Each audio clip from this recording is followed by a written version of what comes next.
How do you do, guys? It's Drew here, and I'm here to make a video today talking to you guys about some weekly workings that I have been working with in the deck of the week. And I took a little bit of time away from my house yesterday, much needed. I actually spent some time in the mountains and in walking around in a forest a little bit, but there was a fallen tree that, because it was very windy in Melbourne, and it was massive. It just filled up the whole path, so we could only go a certain way. And I'm feeling much rejuvenated.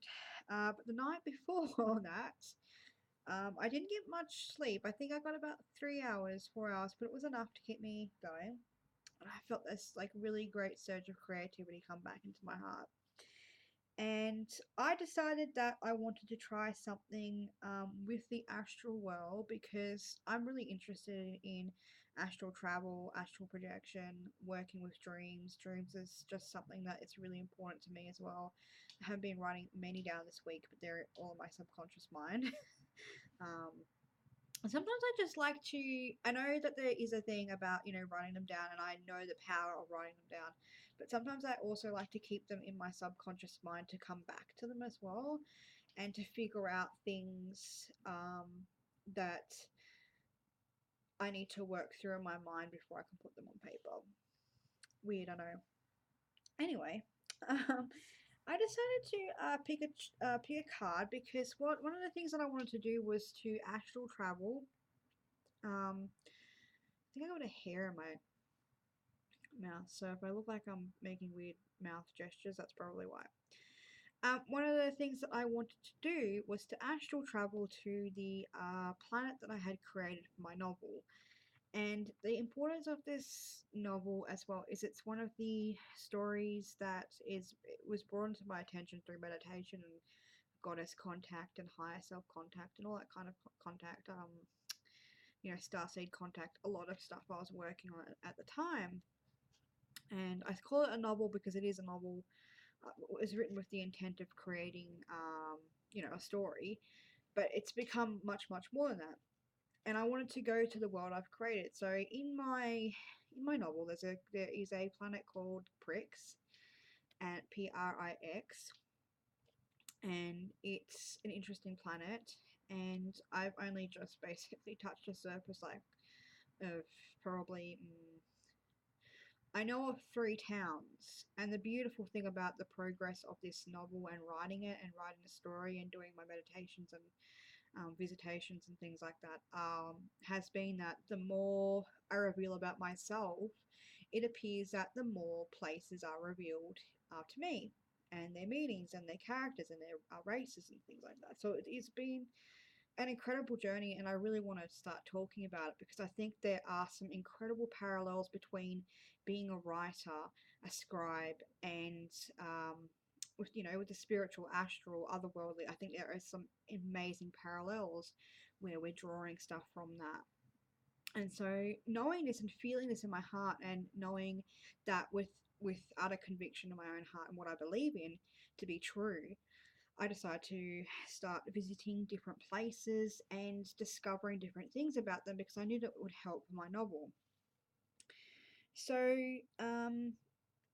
one of the things I have is a list of 20 places I wanted to sort of write about at some stage, 20 locations, and I thought, you know what, this would be a really good practice with meditation and astral traveling and whatnot to be able to go to different places and talk to these different beings, find different guides, and see the world itself without its filter.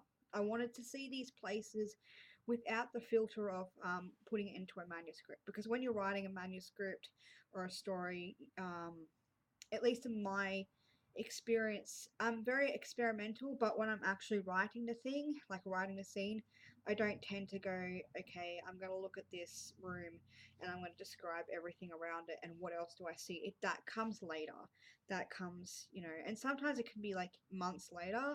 I'll go, oh, I remember that painting on the wall. That was really important. Why? What is it about that painting? What's behind the painting?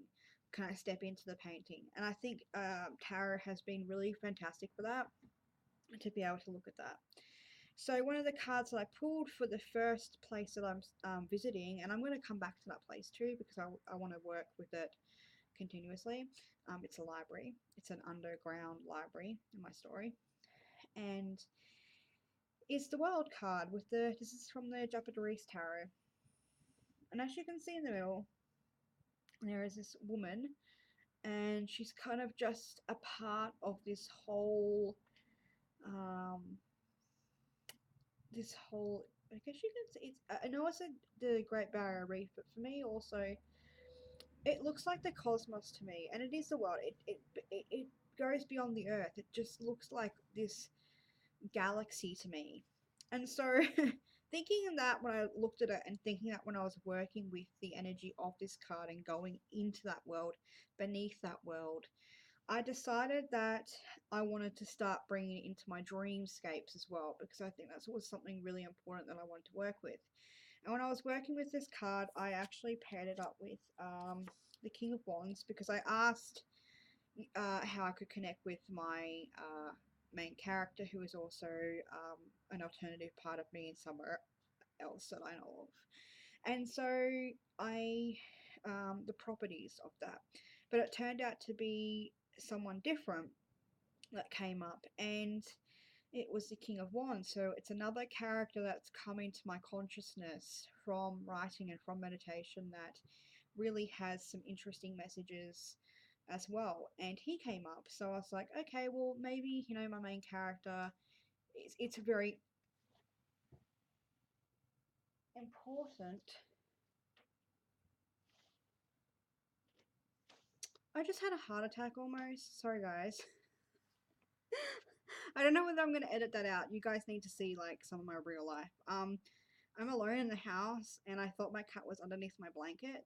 And I'm hearing this like scratching sound, and I'm like, am I really in this reality right now, or am I somewhere else? It was my cat scratching. Anyway, it was really important to see from a different perspective. I felt like she was saying, we have worked on this shit to death, darling. We need to start stepping in and understanding how other people work in my planet, in my world, in my story, so that you can better understand yourself and you can better understand how to tell the best perspective. Because one of the characters in my novel is a different species, is a different race, comes from a different planet than their planet. And I I have been struggling with how to approach his nature in a way that doesn't make him look I guess weak in some senses, because in their culture uh, they are a warrior species, and it's just been an amazing experience working with this card alone and how he's come up into my life as well. Ramble, but hopefully you guys are sort of understanding where I'm coming from. So I put these together next to my bed and I went to sleep. I had a couple of hours sleep, and what I what my intention was, I want to visit a couple of worlds. Like, I want to see, even just one. Like, just take me to another world, take me to one of these worlds, take me to another world that connects me with these people, because the race that is in my novel is from a different planet, and there's other races as well that come from different planets as well. Now, I call this a success because it was hilarious. But when I woke up, I remembered my dream, and my dream was that I was in my house, when the house I lived in as a teenager, which was also very much the house that my abilities and understanding of who I was coming about. I was having sleep paralysis, and I was starting to astral project as well through that experience. I do think that there's two parallels, especially since I've been working with it and watching some really fantastic videos about astral projection and people's experiences with it. It makes a lot more sense now what experience I actually was having, because it was definitely out of body. And my communication with spirits, my communication with mediumship, things like that were happening around this age in this house, so this time frame. And so in my dream, I was with a couple of family members, and my ex partner, sorry, and I could see this light coming through, and there was a white van. there was a white van, and it drove up and it drove into the side of our house, and out popped these people, these different beings from different planet. And through the progression of my dream, I continued to have all these different ships, all these different beings, all these different people from different, planets and stuff like that, coming down and visiting, coming down and visiting. As soon as one person would get off, another person would come in. As soon as one person would get off, another person would come in. So I think there was about, that I can recall about 4 or 5 different ships, beings, some humanoid, some not, some are very animalistic like, and they were visiting, and they were seeing different people in my family as well, but they were primarily here to visit me. So I tend to think that when I'm having family members in my dream, they're just aspects of me presented in the shape that I can understand them. So that's how I see it.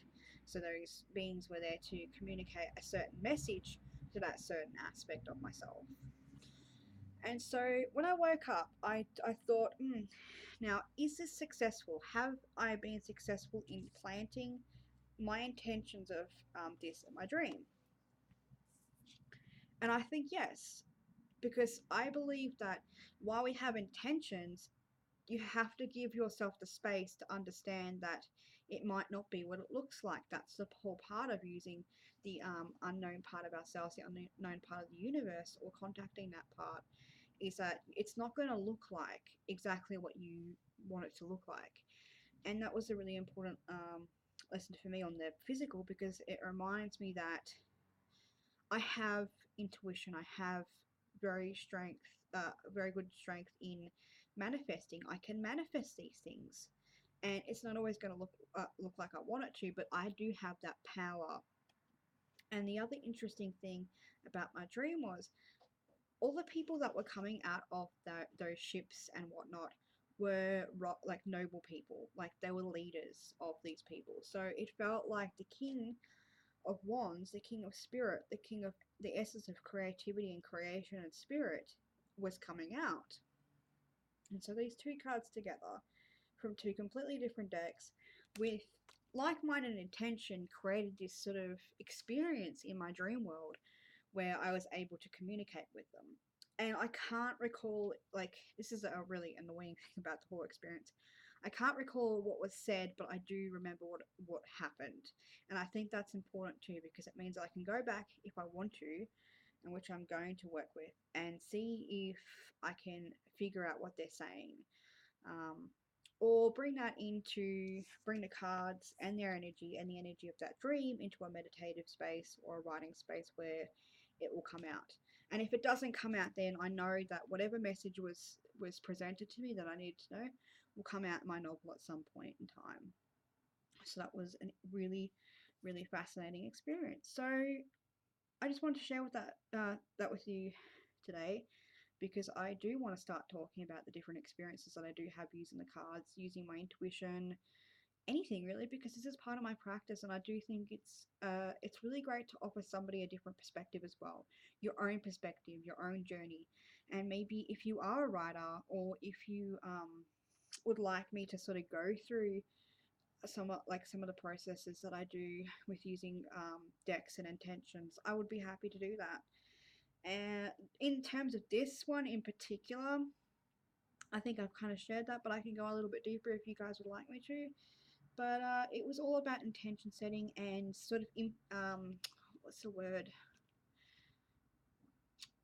Implanting a thought, idea, vision, image into my brain, and pulling that up in my dream state. So yeah, that was my experience with these cards, and I'm kind of keeping the world out this week while I work with the deck, because I definitely think that I want to work with this a lot more, and because I am going to go start um, going to more places from my list, I'm going to want to keep the energy going with this card. So thank you guys for watching and bearing with me with my really random stop halfway through the video, but hopefully you enjoyed this video, and I'll just show you who is interrupting and scaring mummy. Who was it? Was it you? Was it Penny? That was very nice, baby. Alright, bye guys.